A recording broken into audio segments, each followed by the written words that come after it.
Hola, bienvenidos a De qué se habla a las 7 con los temas de conversación a esta hora en Colombia. Hablamos de los mineros atrapados desde la semana pasada en una mina de oro en el municipio de Neira, Caldas. El otro tema que también tiene conmovido a Colombia es la desaparición de la pequeña Sara Sofía. Sara Sofía hoy está cumpliendo 2 años y desde hace 75 días se desconoce su paradero. Y para terminar, hablaremos de turismo responsable para esta época de Semana Santa. Comenzamos.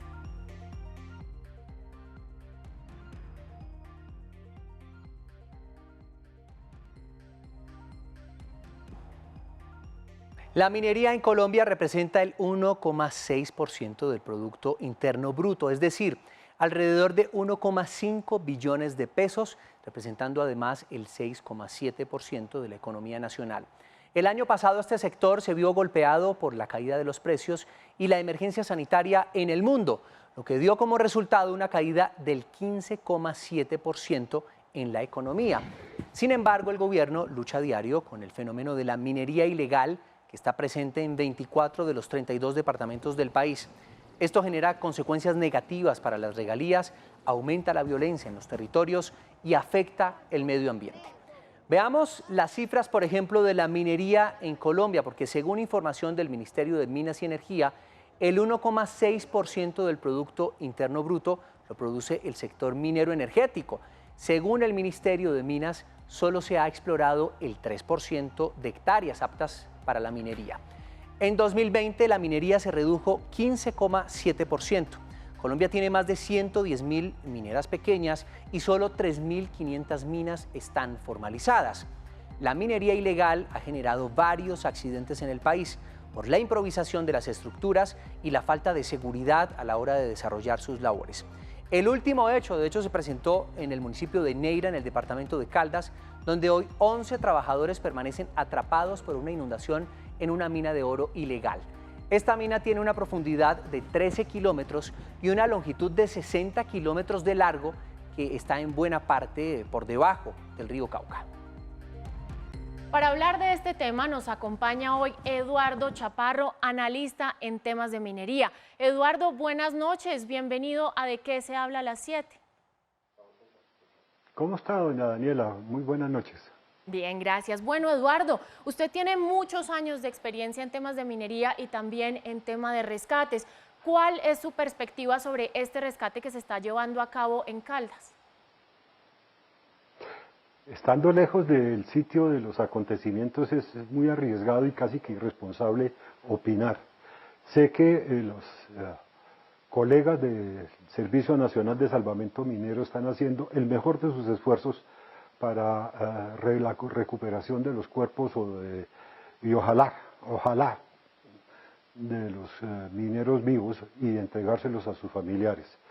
Eso es una situación dramática, esa es una forma de explotación muy complicada que viene desde los siglos XVII y XVIII, se llama cúbico y no ofrece en la actualidad ningún tipo de garantías para la seguridad y salud de los trabajadores. Esa es la única perspectiva y sobre todo por su localización, la información de la cual yo dispongo habla de que es un cúbico que tiene 17 metros de profundidad, no sé cuánto es en la longitud, a nivel cuánto se tiene, y en eso yo simplemente digo que hay que tener atento en los oídos a lo que dice el Servicio Nacional de Salvamento Minero y la persona que allí esté encargada de la técnica minera de los procedimientos de salvamento. Eduardo, según esa información que usted maneja y también la experiencia alrededor de este tipo de rescates, ¿usted ve que hay alguna esperanza de rescatarlos con vida? Es tan difícil decir eso, esa es la pelea entre el corazón y la mente, porque es muy difícil en las circunstancias en las que se da esta inundación de ese trabajo minero, de esa excavación. Hace pensar que las posibilidades de vida son absolutamente mínimas. Yo no quiero aventurar ningún calificativo si murieron o están vivos, no. Simplemente hay una serie de personas atrapadas y solamente la Agencia Nacional de Minería debería ser la única autorizada para hablar de muertes o no.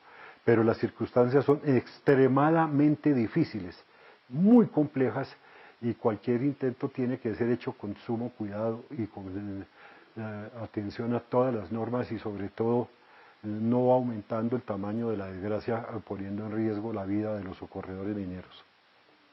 Eduardo, tenemos aquí una gráfica para usted para que nos explique más o menos lo que está sucediendo y todo el tema de los socavones. Entonces, en esta mina de oro en el gráfico se presentó una creciente que ocasionó el desbordamiento del cauce y la filtración del agua al interior de la mina, que está construida a la orilla del río. Actualmente se trabaja en la construcción de un jarillón para evitar que el agua siga entrando a la mina y a través de motobombas extraer lo que hay en su interior. Yo tengo, la primera información que me llegó fue una inundación por desbordamiento del río. Esa es la primera información y ahí había alguna posibilidad de drenar y de evacuar el agua que inundó los trabajos. Pero posteriormente me han comentado algunos conocidos que lo que sucedió pudo haber sido que como trabajaron por debajo del cauce del río, es muy probable que ese trabajo en la mitad del río o en alguna parte debajo del cauce se haya fracturado, se haya colapsado y es el río el que está entrando por debajo. Si eso es así, las dificultades son mayores y drenar eso va a ser absolutamente imposible de no mediar una baja en el caudal del río. Esas son las dos alternativas. Una, la que el río creció, se elevó su nivel y cubrió y tapó la bocamina y la inundó. Y la otra es que se haya colapsado parte de lo que la jerga minera se denomina guía, que estaba seguramente por debajo del cauce del río y eso haga de cuenta que se rompió un sifón y no se ha podido parar la llave que está drenando. Entonces las circunstancias son difíciles y yo lo único que le recomiendo a los familiares y al país y a las autoridades es que la gente del salvamento minero que se desplazó desde distintos puntos del país para atender esta emergencia pueda actuar con tranquilidad y con la serenidad que requieren estos casos, porque además, imagínense ustedes, eso es de una responsabilidad tremenda y sobre todo porque hay que cuidar la propia vida para poder llegar a donde están los demás. Eduardo, ¿cuáles son las características, nos gustaría muchísimo que nos pudiera ilustrar, de este tipo de minas y además por qué es tan difícil, digamos, el acceso a ella y por qué se hacen este tipo de minas al lado del cauce de un río como el Cauca, además por debajo de ese cauce llegan hasta allá para poder encontrar el oro? La cordillera central de Colombia es una cordillera que ha sido propicia para la acumulación de depósitos de metales en general. Entre ellos el oro y la plata. Recuerde que por los lados del Líbano en una época, hace unos 100 años, se producía plata, por ejemplo. Y el oro precolombino no viene precisamente de las joyerías. El oro precolombino es el producto de lo que en los términos de geólogos se llama la meteorización, es decir, la alteración de la roca que se descompone, libera los fragmentos de metales, en este caso puede ser de oro, y ellos por procesos erosivos, agua y la gravedad y el mismo viento comienzan a arrastrarse pendiente abajo, y donde ya la pendiente deja de ser tan alta y se suaviza, entonces pierden energía y se depositan allí y son cubiertos posteriormente por nuevos materiales. Y en esa dirección entonces esos materiales son relativamente recientes, son sedimentos sin consolidar como son las playas de los ríos y entonces cavar en esos sitios es muy difícil para sostener, para evitar que se derrumben, pero que se colapsen o que se caigan las paredes. Y eso requiere un proceso de lo que se dice en minería, de sostenimiento a través de artificios de madera que se construyen para sostener la estructura. Y eso es lo que hace difícil. Y si no se tiene el cuidado suficiente y además tener vías de evacuación y vías de escape, lo que también dentro de la jerga minera llaman tambores de evacuación o tambores para establecer circuitos de ventilación. Pero en estos casos, casi siempre, en el 99% de los casos que yo conozco, la vía de entrada es la única vía de salida y entonces eso se convierte en una trampa mortal. Sí, pues casi que realmente esto es prácticamente artesanal y por eso pues no cuentan con el aval del gobierno y por eso no son, digamos, como legalizadas. Javier García Granados a esta hora nos atiende vía telefónica, vicepresidente de Seguimiento y Control de la Agencia Nacional de Minerías. Se encuentra, de hecho, al lado de las familias en este lugar de Neira, en Caldas. Quiero preguntarle, doctor Javier, ¿cómo están atendiendo a las familias de estos 11 mineros que se encuentran en este momento atrapados? José Fernando, buenas tardes. Un saludo para todos. Entiendo que está el doctor Eduardo Chaparro con ustedes ahí también. No, digamos que la atención de la emergencia es una atención integral. La agencia obviamente se encarga de los temas técnicos referentes a la solución técnica para poder encontrar a estas personas, pero además aquí está la Cruz Roja, la Gobernación de Caldas, el municipio de Neira, y con ellos se está haciendo todo el acompañamiento psicosocial de las familias, de las personas que se encuentran desaparecidas en este momento. Entonces, esa atención la estamos haciendo directamente con esas entidades que les acabé de mencionar. Señor Javier, ¿hay alguna evolución en cuanto al rescate en este momento de los 11 mineros? ¿Se ha avanzado en algo? Sí, no, digamos que hemos estado muy pendientes del avance en la construcción del jarillón. Entiendo que ustedes algo mencionaron, por lo que les he alcanzado a escuchar aquí a través del teléfono, acerca de las características de esta explotación, una explotación que queda justo al lado del río Cauca, en una zona donde el río Cauca viene un poco encañonado, por lo tanto la topografía es supremamente agreste, y digamos que lo que estamos haciendo en este momento es construir un jarillón que nos permita taponar o restringir el ingreso de agua a las labores inundadas, para posteriormente avanzar con el bombeo, lograr un desagüe y poder ingresar a esas labores.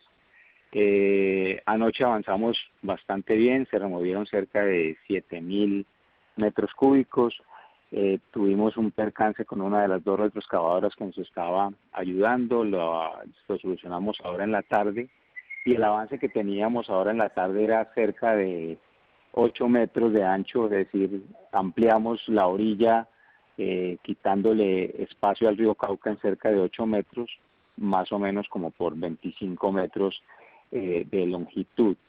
Esta explotación, y por la introducción escuché que hablaron de kilómetros, y realmente vale la pena decir que esta es una explotación muy pequeña, consta de 4 excavaciones verticales en promedio de entre 17 y 18 metros de profundidad, y la distancia en línea recta que existe entre la explotación o el cúbico más al sur respecto del último que está más al norte son aproximadamente 100 metros, con una sección de aproximadamente 2 metros de alto por unos 50 de ancho. Realmente es una explotación relativamente pequeña, no es tan grande como ustedes la mencionaban, y los avances pues que hemos tenido realmente han sido importantes en la construcción del jarillón.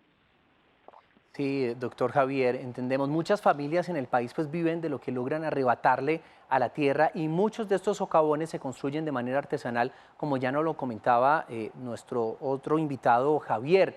¿Qué estrategias se están implementando en el país para minimizar los riesgos y acabar con la minería ilegal? Porque es bastante importante pues abordar este tema.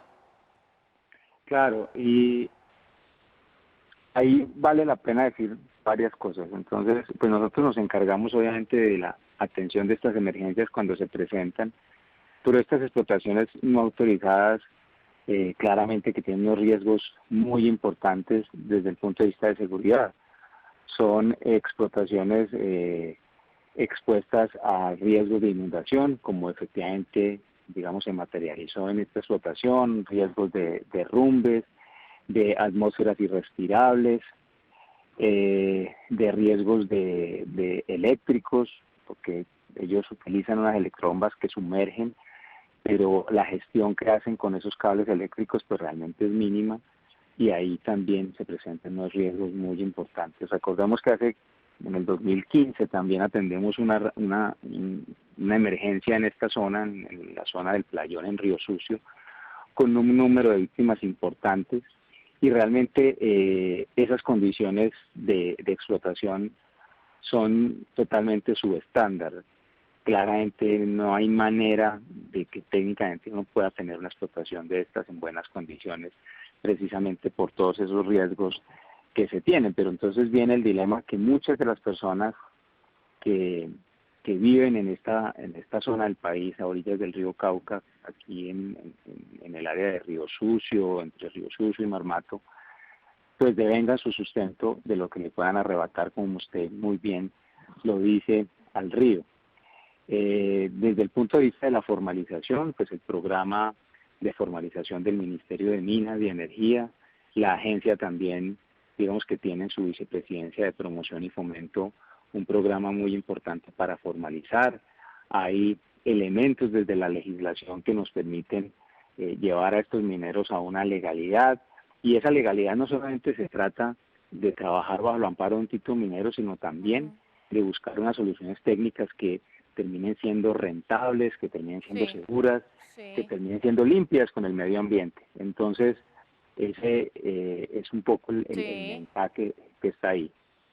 Señor Eduardo, ¿por qué cree usted que no se han legalizado las más de 3.000 minas pequeñas que existen en diferentes zonas del país? Mire, doña Daniela, desde que yo comencé a trabajar en minería, ha habido programas de formalización minera y hay una serie de problemas asociados a a los resultados pobres u óptimos que dan en esos programas. Del primero que me acuerdo es de 1974-76, después cuando Carbocol, al lado de la instalación del Servicio Nacional de Salvamento Minero, desarrolló el programa de apoyo a la industria del carbón, se comenzaron a hacer y se seleccionaron y se dieron desde procesos de integración, procesos de ayuda financiera, procesos de construcción de infraestructura y sobre todo un punto que es absolutamente clave, como es el de la bancarización asociada a la comercialización del producto mineral. Porque de no romper la cadena, por ejemplo, de los intermediarios, de no romper el cerramiento que el sistema bancario ha hecho del acceso a los servicios de monetización de las exportaciones de las pequeñas cooperativas, de la venta y acceso a crédito, muy difícilmente se podrá hacer un proceso exitoso, porque es que, como lo dijo el señor vicepresidente de la agencia, a quien saludo muy atentamente y me congratulo de que esté presente allá, esto demanda elementos que son costosos, las baterías, los martillos perforadores, los martillos picadores, los compresores, los ventiladores y las bombas que, como lo dijo Javier, necesitan un manejo eléctrico que sea absolutamente blindado para evitar que las chispas puedan hacer una deflagración en las atmósferas que puedan contener gases explosivos. Sí. Es decir, la minería, para bien o para mal, es un negocio que demanda mucha inversión, así sea en pequeña escala. Y ese es un nudo gordiano que hay que romper a través de programas de financiación, de acceso a crédito. Yo he sugerido, por ejemplo, y perdónenme que hable en primera persona, de la necesidad de permitir la importación libre de equipos de seguridad para que los impuestos que no se cobren abaraten el costo de los equipos de medición, de protección, etcétera. Pero la formalización es un empeño, pero sobre todo hay otra cosa que el país tiene que saber, es que no son los mismos de hace 20 años ni de hace 10 años. Permanentemente están llegando nuevas personas a todo ese tipo de explotaciones y es algo que se tiene que tener en cuenta. Se habla mucho de minería ancestral, pero de todas maneras lo ancestral implica antigüedad, pero hay personas que están llegando de manera continuada a estos sitios de exploración, o en donde se anuncia la aparición de un proyecto se bloquea y entonces vienen otras personas a tratar de desarrollar allí, como puede estar pasando en otras áreas del país. Eso es muy complicado y se necesita mucho dinero, y sobre todo porque es que, por ejemplo, el precio del oro en algún momento puede llegar a ser muy atractivo comenzar a desarrollar este tipo de labores. Bueno, pues muchísimas gracias a nuestros dos invitados, Javier García Granados, vicepresidente de Seguimiento y Control de la Agencia Nacional de Minería, y Eduardo Chaparro, analista en temas de minería, por despejarnos algunas de estas dudas. Y queda obviamente sobre la mesa quién responde ante esta situación. Evidentemente, estos hombres que arriesgan su vida metiéndose a este tipo de minas, pues prácticamente les llega muy poco de ese oro que recogen, y ahí es donde viene la pregunta: ¿quién responde y qué garantías tienen estas personas que arriesgan su vida? Y ahora hablemos de música, porque un día como hoy, pero en 1945, nació el cantante Eric Clapton, músico ganador de 18 premios Grammy. Daniela, a lo largo de sus 76 años, Clapton, por ejemplo, ha pertenecido a 5 bandas musicales. Y usted sabía además que uno de sus mayores éxitos es Tears in Heaven. Yo sé que sí la ha escuchado, ¿sí o no? Por supuesto. Bueno, pues esa canción compuesta en memoria de su hijo Connor, quien falleció en 1991 en un trágico accidente. Clapton ha sido condecorado con la Orden del Imperio Británico y hace parte del Salón de la Fama del Rock. Aquí escuchemos un poco de su música.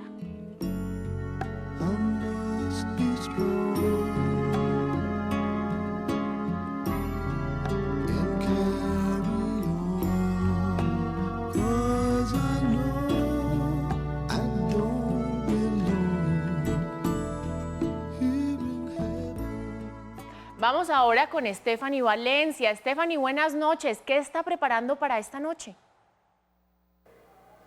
¿Qué tal? Muy buenas noches. Pues mire, seguimos hablando de la desaparición de Sara Sofía, esta vez por 2 razones. La primera es que hoy, 30 de marzo, está cumpliendo 2 añitos de vida, lejos, por supuesto, de ser un día de celebración. Y lo segundo es que su tía, Xiomara Galván, aseguró que recibió una llamada anónima que le podría dar un giro a toda la investigación en torno a la desaparición de la niña. Y es que indicó que un desconocido, a través vía telefónica, le indicó que la niña había sido vendida a una pareja aquí en Bogotá por 2 millones de pesos y que posteriormente fue trasladada a la ciudad de Bucaramanga, en donde precisamente fue vista en el centro de esa ciudad. Espere en minutos en RTVC Noticias toda la información que tiene la Policía Nacional sobre la supuesta estadía de la niña en Santander. Ya nos vemos. Por ahora nosotros hacemos una pequeña pausa en De Qué se habla a las 7 y ya regresamos con más.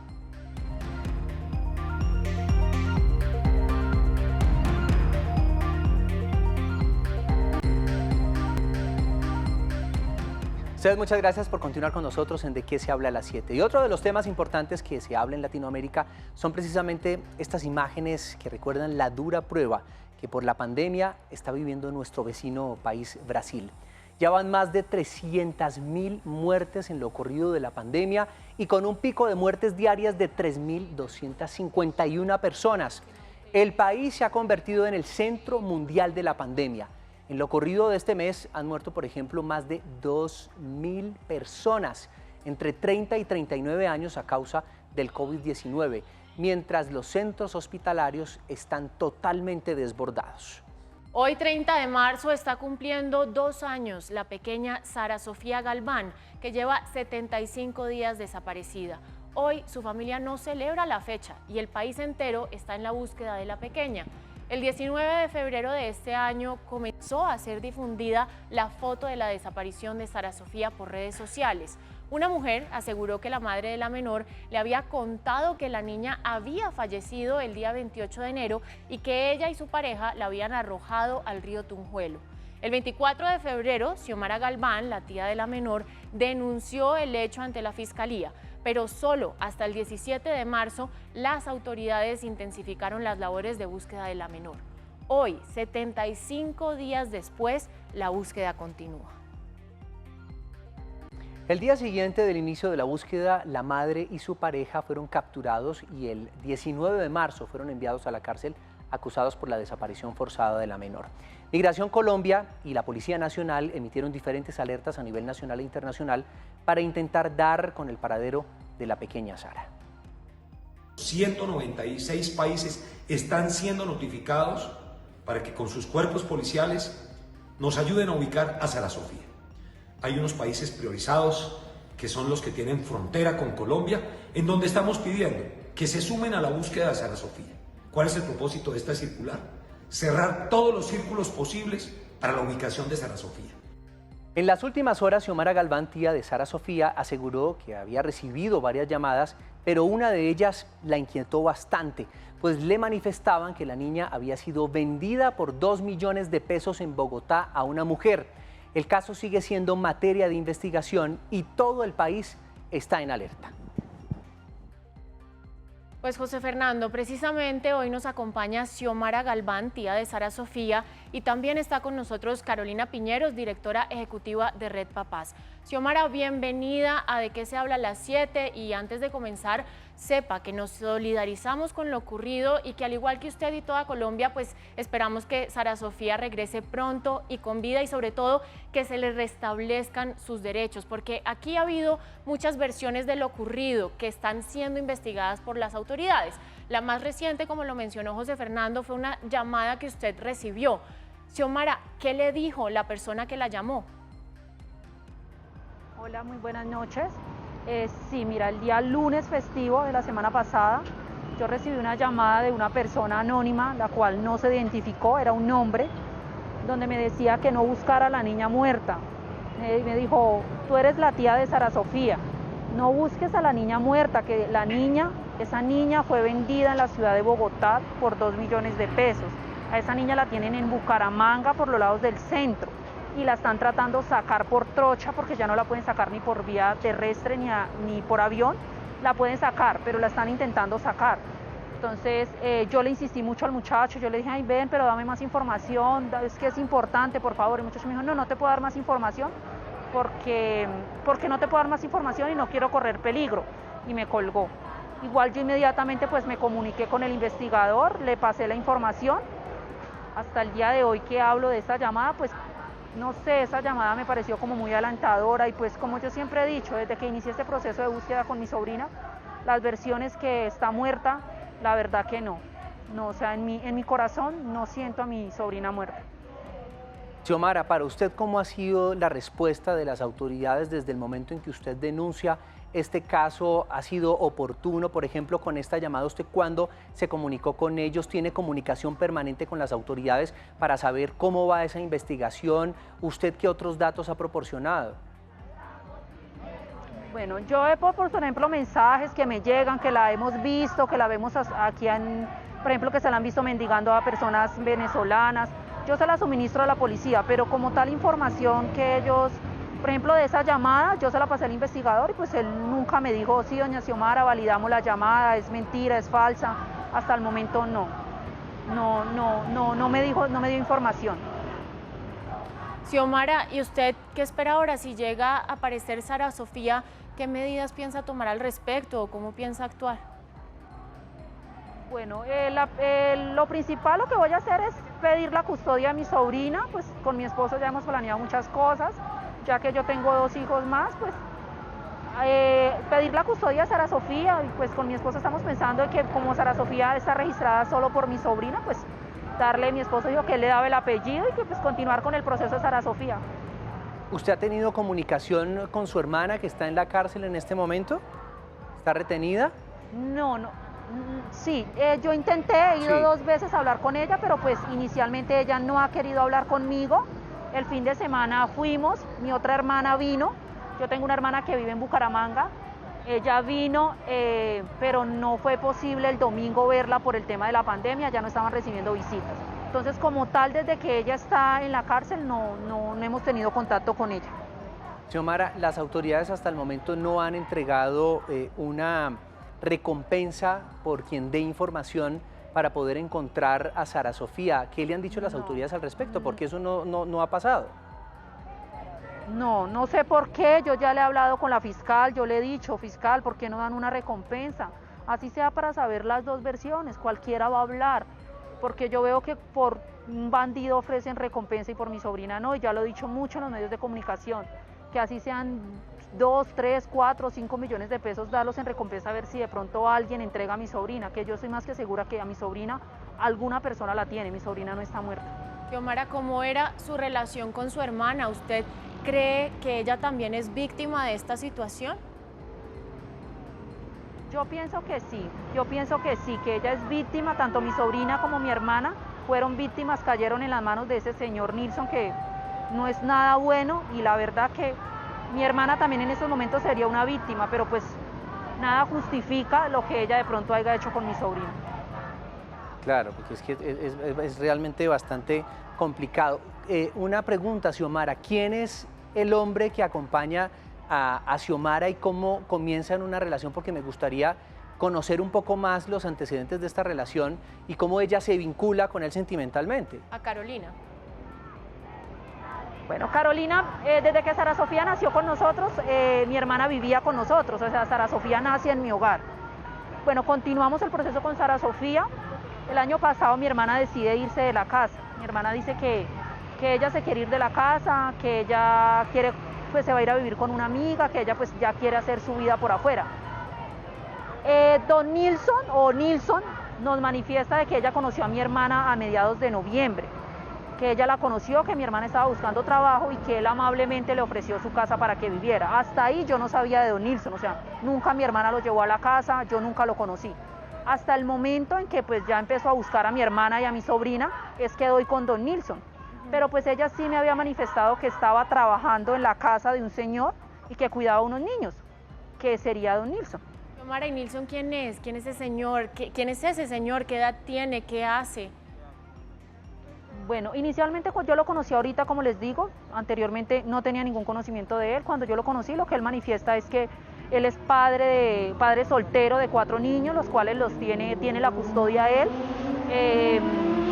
que trabaja como descarga fruta en el sector de abastos, que ese era el oficio que él realizaba. Y que pues sí, que él amablemente le había ofrecido la vivienda a mi hermana para que él trabajara con él y le cuidara a sus niños. Y que pues en esa convivencia ellos habían terminado siendo pareja. Entonces eso es lo poco que yo sé de don Nilson. De Nilson yo no sé más de la familia de él, no sé, pues había dicho que la mamá de los niños, que él había asumido la custodia, porque yo le dije, ¿cómo usted tiene la custodia de los niños? ¿Dónde están las mamás? Entonces me dijo, no, la mamá se los entregó al ICBF y yo cogí la custodia, los niños me los entregaron a mí. Y pues sí, su hermana vino a vivir conmigo, trajo la niña, pero pues en el momento en que lo encontré, lo que me dice es que él ya no vivía con ella, que mi hermana se había ido también de ahí. Xiomara, llevamos ya 75 días en la búsqueda de Sara Sofía, hay muchas versiones al respecto.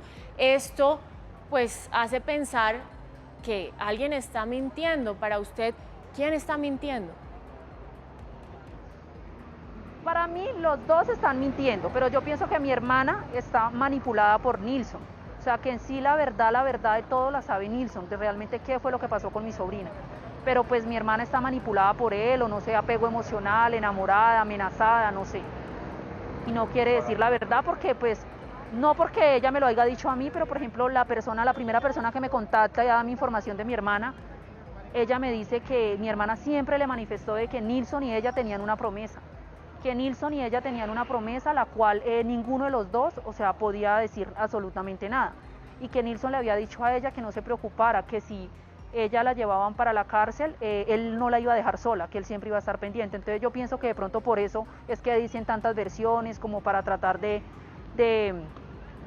derivar la investigación y que pues nunca se dé qué realmente fue lo que pasó con mi sobrino. Xiomara, permítame, ya volvemos a conversar con usted. A esta hora se enlaza y se une a esta conversación Carolina Piñeros, directora de Red Papás. Muchas gracias por estar con nosotros. Mire, cada tanto, Carolina, un caso como el de Sara Sofía nos pone a hablar y a preguntarnos qué estamos haciendo por nuestros niños en el país. ¿Realmente estamos haciendo lo debido? ¿Usted qué opina?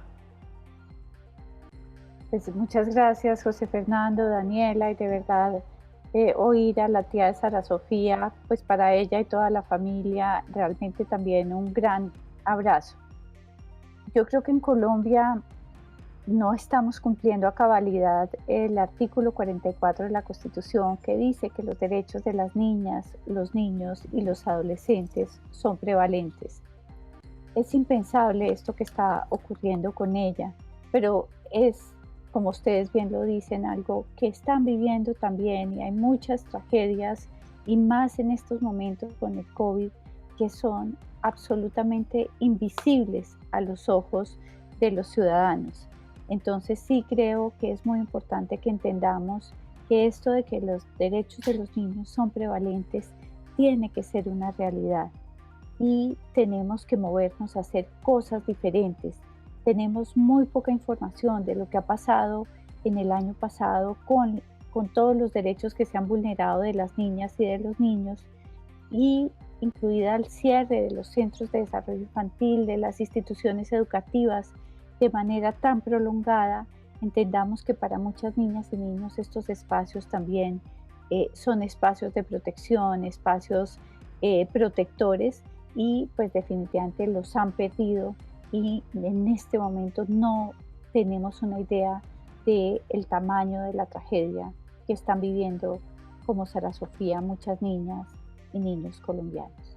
Así es, Carolina, este es solamente uno de muchos casos de abuso contra los menores de edad en nuestro país. Entonces aquí yo creo que la pregunta es, ¿qué nos está pasando como sociedad? Porque es que este se hizo visible por diferentes temas, pero desaparecidos, niños y niñas desaparecidos, hay millones, también niños y niñas maltratados, hay millones. ¿Qué nos pasa como sociedad? Miles, ¿qué nos pasa como sociedad? ¿Esto viene de un tema también familiar?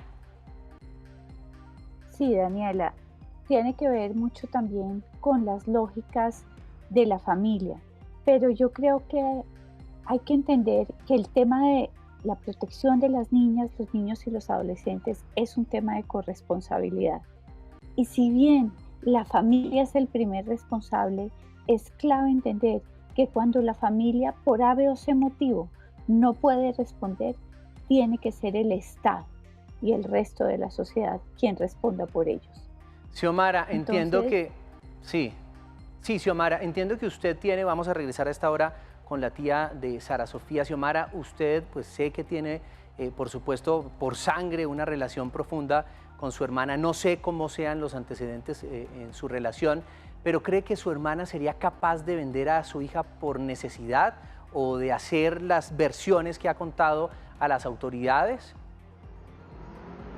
No, de mi hermana no.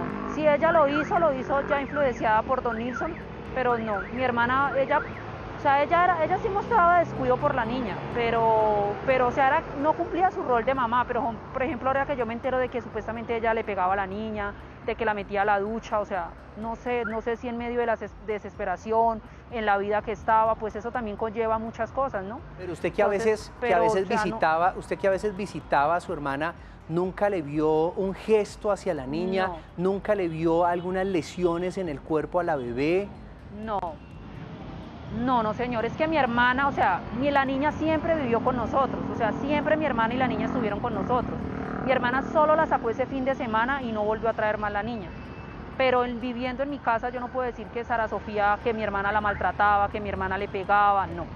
Sí hubo desapego, sí había como un desapego hacia la niña, pero era, por ejemplo, que ella era descuidada con la niña, no estaba pendiente, pero que yo diga que en mi casa, y mi hermana nunca se le vio, y ella quería a su niña, por más que hacia ella demostraba de que la niña la quería ella y ella la niña, pero no era como ese apego de la mamá que siempre se aferra a sus hijos, de que prevalece por encima de todo, más ella que era mamá soltera.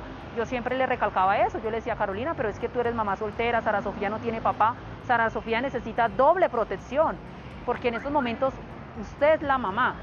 Era como ese desapego, pero no sé ahorita en la situación. Don Nilson dice que mi hermana no quería devolver la niña, que él no tenía trabajo, que mi hermana le quería achacar la responsabilidad. Pues no entiendo de pronto en ese ámbito que ya mi sobrina llegó a vivir, no sé qué pudo haber pasado.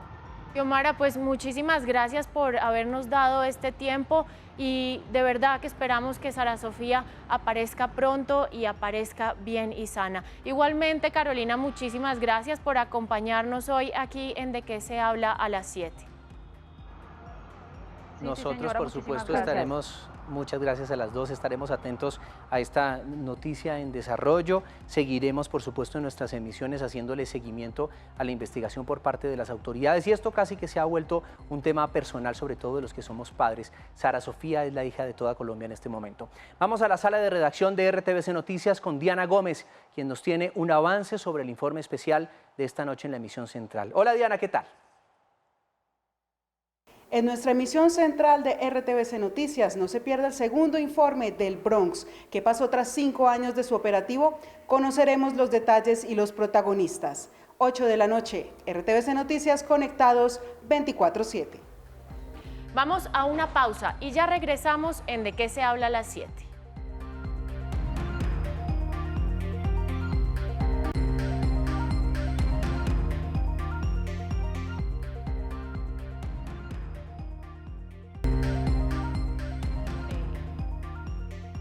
Regresamos a De qué se habla a las 7, un momento que quedará fijado a partir de hoy en la memoria. Comenzó el relevo de la antorcha olímpica en Fukushima, Japón, dando comienzo a un extenso recorrido que concluirá en julio. Las encargadas del primer relevo fueron las integrantes del equipo femenino de fútbol de Japón, ganadoras de la Copa del Mundo en 2011. La llama pasará durante estos 4 meses por las manos de cerca de 10.000 atletas en 47 lugares de Japón y terminará con el encendido del pebetero en la ceremonia de apertura de los Juegos en Tokio el 23 de julio.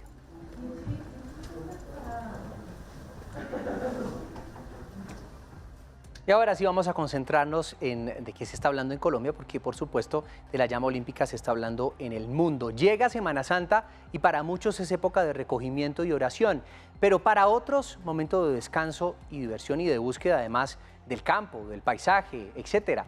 Una de las mejores semanas para el sector turístico en el país, que se ha visto afectado desde el año pasado por la emergencia sanitaria provocada por el COVID-19 en el planeta. Sin embargo, con el inicio de la vacunación y la reactivación económica, el sector fortalecerá la sostenibilidad y formalización del turismo en el país. Según cifras del DANE, los ingresos de las agencias de viaje disminuyeron un 70,4% en 2020. Sin embargo, desde el proceso de reactivación económica en el país, algunas de las regiones han empezado a adaptarse, tomando varias medidas para minimizar el riesgo, evitar la propagación del contagio y también contribuir a la construcción de un turismo responsable.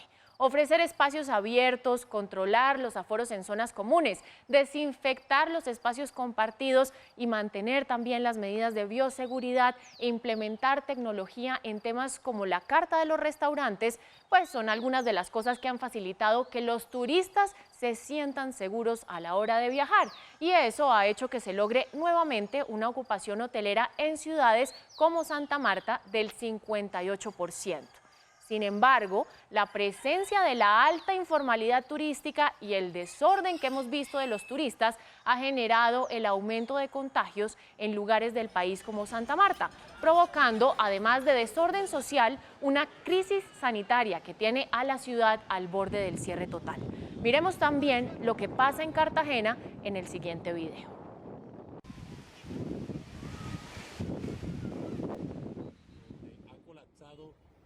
Imágenes en estas playas, por supuesto, es cómo mediar la necesidad económica con la necesidad de la gente de viajar, de estar al aire libre después de todo este tiempo que hemos estado en confinamientos, en cuarentenas, en dificultades. La salud mental también es bastante importante, pero la economía, mucha gente ya nos va a decir el presidente de Cotelco cuántas personas viven alrededor del turismo, de la hotelería, etcétera, pues necesitan que más turistas lleguen a estos lugares maravillosos de nuestro país, pero es que no se están cuidando y eso es lo que realmente pues, nos preocupa a todos. ¿Cómo lograr que el turismo sea ordenado y responsable sin estar expuestos al contagio? Un tema bastante complicado.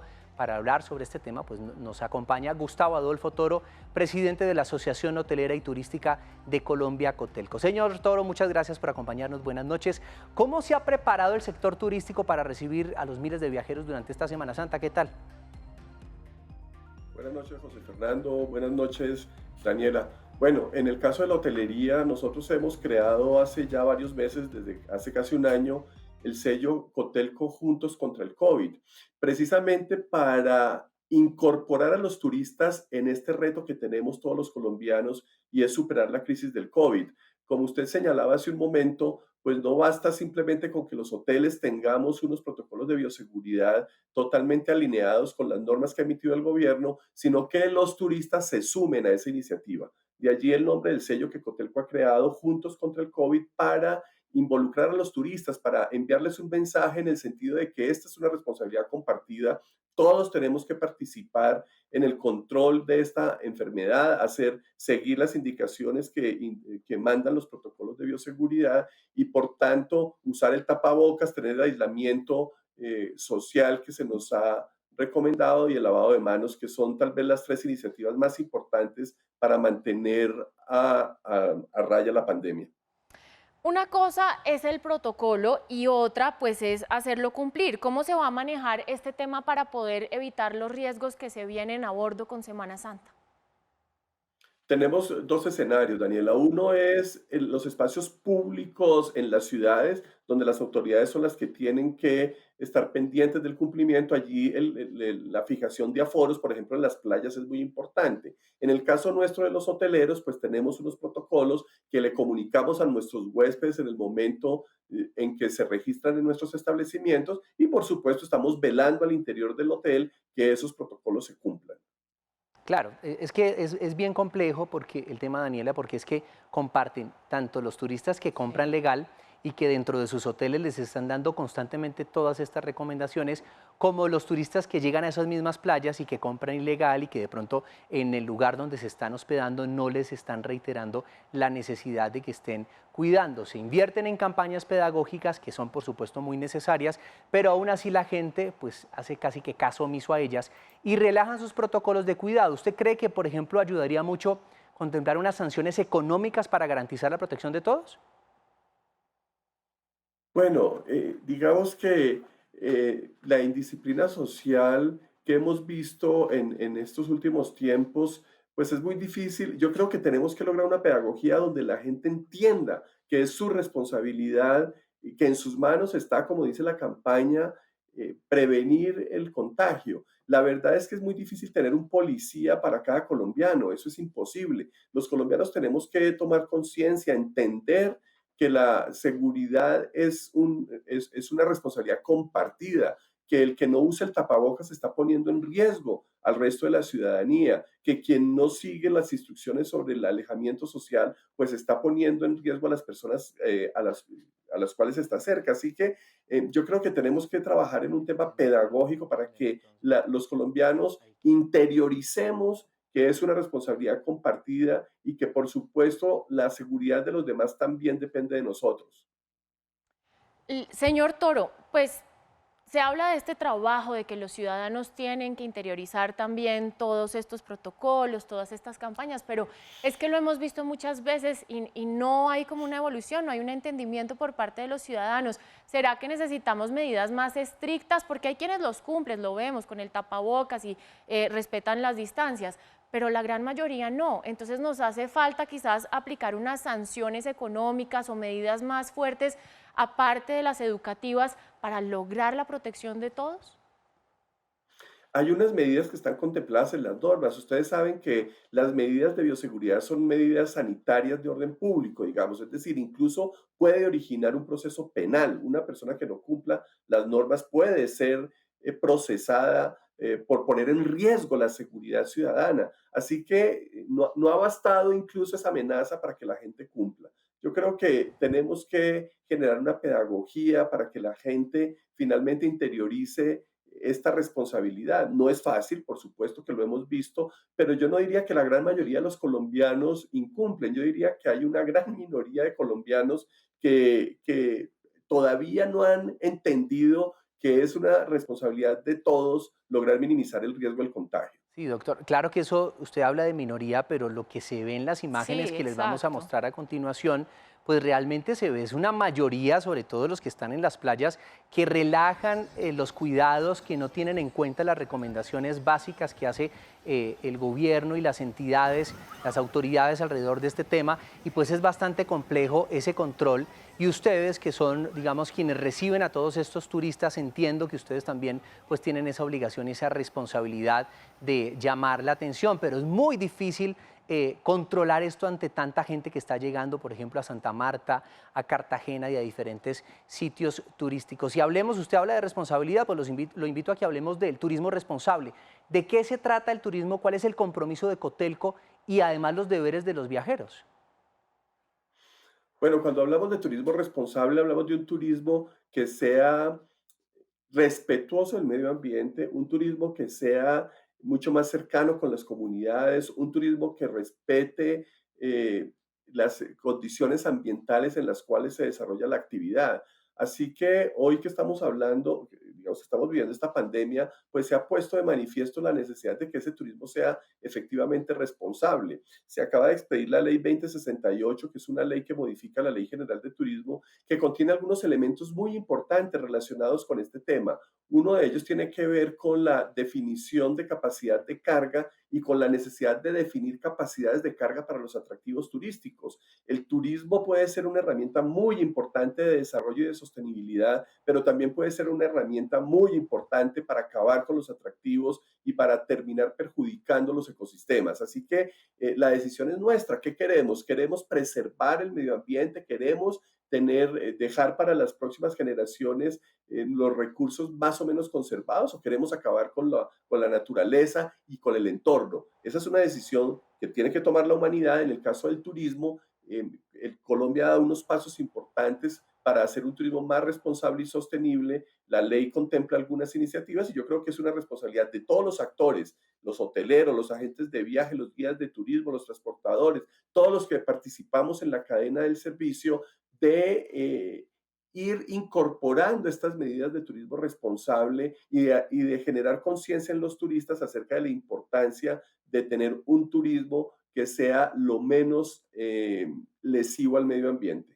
Bueno, ahí en los videos nosotros vemos playas principales, Cartagena, Santa Marta, pero también es cierto que hay muchos ciudadanos que deciden viajar a las regiones, al campo, a esos sectores que de alguna manera son más vulnerables y corren el riesgo pues de contagiar a quienes viven en estas zonas rurales. ¿Cómo generar conciencia tanto de quienes los reciben, de pronto de estas personas que no tienen una magnitud real de lo que está pasando, tanto de los viajeros que llegan a las zonas rurales? Pues las autoridades han tomado una serie de medidas para minimizar el riesgo de contagio. Es claro que no se ha eliminado en la pandemia. El mensaje que ha mandado el gobierno es que la pandemia continúa a pesar de la vacunación. Los colombianos tenemos que tener claro que tenemos que cuidarnos y que tenemos que cumplir con esos protocolos. En el caso de los destinos, pues los destinos han tomado previsiones. Ustedes saben, ha habido restricciones para el uso de la playa. En algunos casos se han tomado medidas de toque de queda y de ley seca. Y nosotros los hoteleros, por supuesto, estamos muy comprometidos con que en nuestros establecimientos y en el destino en general se incorporen estas medidas de bioseguridad para que haya el menor riesgo posible de contagio. Bueno, pues esto está en las manos de todos. Los hoteles se han preparado para recibir a todos los viajeros, el sector turismo está preparado para recibirlos a todos ustedes, pero ustedes también tienen una gran responsabilidad viajando, como lo decía Daniela, a las regiones, viajando a diferentes partes de nuestro territorio nacional para prevenir que estas personas se queden con el virus y que el tema que el año pasado era complejo y sigue siendo complejo en las ciudades principales, pues no pase ahora al campo, porque ahí sí sería algo bastante desastroso. Muchísimas gracias, doctor Gustavo Adolfo Toro, presidente de Cotelco, muy amable. Con mucho gusto, José Fernando y Daniela, un saludo para todos los televidentes. Muchas gracias. Bueno, pues ahora hablemos de mujeres que hicieron historia en el cine, no solo por su capacidad, pero también por su capacidad actoral, aclaro, sino por sus escándalos. Este mes se cumplieron 10 años de la muerte de Elizabeth Taylor, la diva del cine, quien comenzó en la actuación a los 10 años. Los amores de Taylor fueron siempre signados por el escándalo. Su primer marido fue el magnate hotelero Conrad Nicholas Hilton. Luego vinieron Michael Wilding, Mike Todd, Eddie Fisher, por quien se convirtió al judaísmo, y Richard Burton, con quien se casó 2 veces. También está John Warner y su último esposo fue Larry Fortensky. Datos curiosos para concluir esta emisión de qué se habla a las 7. Y a esta hora regresamos a nuestra sala de redacción. Allí se encuentra Jairo Patiño. Jairo, muy buenas noches. ¿Qué tendremos hoy en nuestra emisión central? Hola Daniela y José Fernando, regresamos aquí a la redacción de RTVC Noticias porque efectivamente nos preparamos para nuestra emisión central. Bien, además de los avances que ya veíamos con nuestros compañeros, también estamos preparando algo sobre este insólito hecho de policía, un robo al episcopado. ¿Qué fue lo que pasó y qué fue lo que se llevaron? Eso se los estaremos contando en apenas unos minutos. Y por supuesto, les tengo información de deportes con Vanessa desde Medellín, porque hay preocupación en la selección Colombia. Se lesionó David Ospina. Y en los bloques culturales de Laura Galindo, que ya sabemos nuestros televidentes esperan cada noche, pues vamos a hablar hoy de Natalia Lafourcade, quien va a conectar ahí un tema de música con la poesía de nadie menos que Alfonsina Storni. Yo sé que es un tema, esto de Alfonsina y el mar, que les encanta a nuestros televidentes. Es todo por el momento desde la redacción de RTVC Noticias. Preparamos nuestra emisión central. Continúen ustedes allá en ¿De qué se habla a las 7? Estaremos atentos. Hasta aquí, ¿de qué se habla a las 7? Hechos, datos y personajes que nos ponen a hablar. No se vayan porque ya viene nuestra emisión central. Feliz noche.